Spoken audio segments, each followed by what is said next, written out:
Certificate of Origin. This certificate proves where the goods came from. It helps customs check if the goods are allowed to be sent to another country. The purpose is to certify the origin of the goods were being exported. This document proves where the goods came from and is often required by the importing country's customs. CI number 14, CI Form 218 or BC Form 218. These forms are used to list goods that are being sold or moved. They help with the inspections and make sure everything is cleared before the goods leave. Purpose: these forms are used for the sales or transfer of abandoned goods. 15. Customs IPIZA Warehousing Entry. If the buyer is in a special free zone, this form is used and tells customs that the goods are entering a specific area where special rules apply. The purpose of this is used when the buyer is in a special free zone. 16.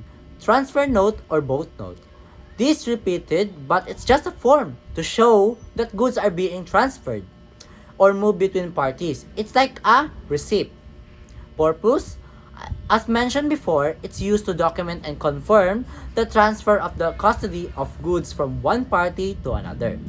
Lastly, the original or signed CI or CI Form 218 and related CIBC references.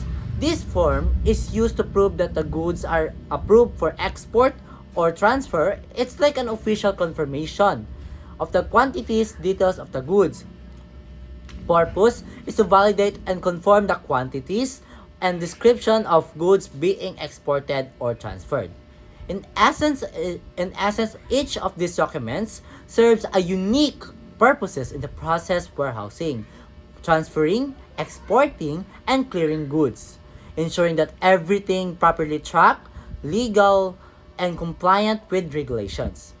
In short, all these documents are used to help keep track of goods that are stored, moved, export, and they make sure everything is done correctly and follows the rules. Section 18. In Section 18, we will discuss the suspension and closure of the customs bonded warehouses. So why the customs bonded warehouses is closed? This is the reason why the customs bonded warehouse is closed. Discontinuance is requested by the CBW operator. Renewal is found to contain false information. Inactive for more than 1 year. If the operator is found to be part of the illegal activities. Unauthorized relocation changes. No duly processed for the withdrawal of goods. Illegal withdrawal is involved and others. Meaning, ang kaninong customs bonded warehouses, mag-close siya tungod ato kong ipang-mention. Discontinuance is requested by the CBW operator. Meanings kay naay some of the owner of the warehouse is dili nila ginagamit ang ilang warehouse, so ginapa-close na nila. Second one is wala nila na-renew ang ilahang documents tapos ila pang giatik. So mo nang na-close. Then napoy uban, ang uban warehouse is dili na nila ginagamit in 1 year. Mo nang gina-close siya. And lastly, na basig po ang uban warehouse is ma-close siya it because ginagamit siya pang illegal activities. Like ginahimuan na dito siya factory sa mga drugs. Upon the issuance of closure order, the WID shall immediately close the customs bonded warehouse by sealing putting under guard under 24/7 and all expenses for this are to be paid by the operators. Penalties, violation, and compliance.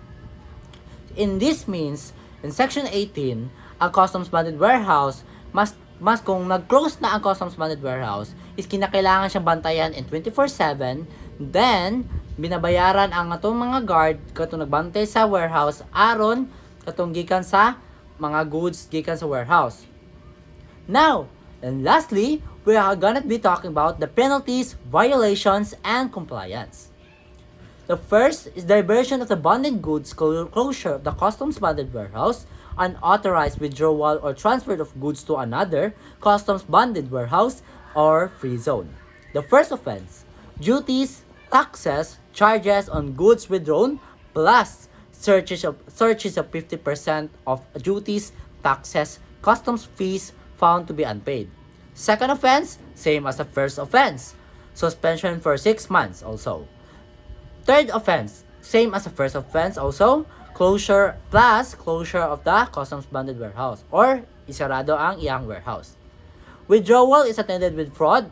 First offense, duties, taxes, charges with goods withdrawn plus surcharge of 50% of due and unpaid duties, taxes, customs fees plus closure of the customs bonded warehouse.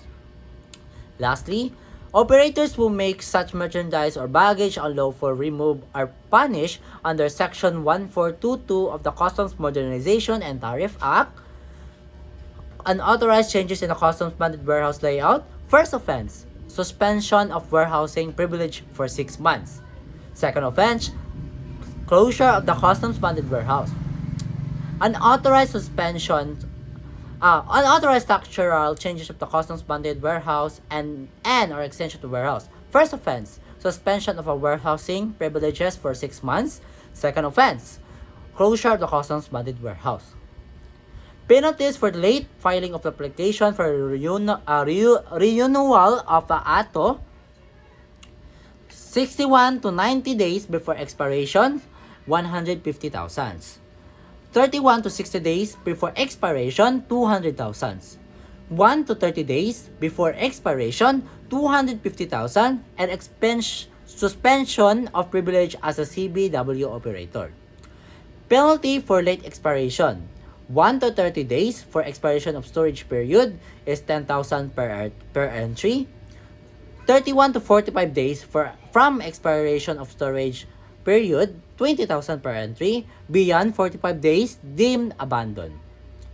Penalty for late submission of documents for liquidation of goods, declaration for warehousing, 1 to 30 days from expiration, 5,000. 31 to 60 days from expiration, 10,000. 61 to 90 days from expiration, 15,000. Beyond 90 days from expiration, 20,000 plus penal amount of bond. Penalty for late submission of documents for cancellation of warehousing bonds, 31 to 60 days from expiration, 5,000 or 2% of bonds. 61 to 90 days from expiration, 10,000 or 50% of 5% of bond. Beyond 90 days from expiration, 50,000 plus 10,000 of bond. Persons unlawful removing merchandise or baggage. Anyone removes or transfers merchandise unlawful from a warehouse or aids in such a removal shall be punished under Section 1422 of the Customs Modernization Tariff Act.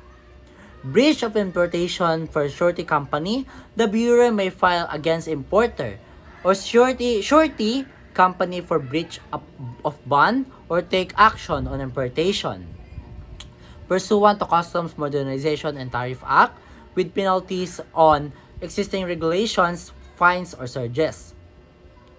Violation of any provisions, any delinquency not specified is subject to penalty provided in Section 1430 of Customs Modernization Tariff Act. Criminal and administrative liabilities, the penalties is in this KO are without prejudice to criminal and under liabilities imposed under Customs Modernization and Tariff Act and other laws. And that's all. Thank you.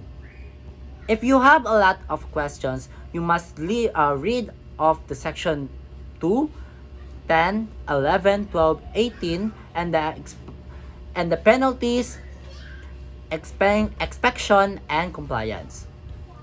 See you!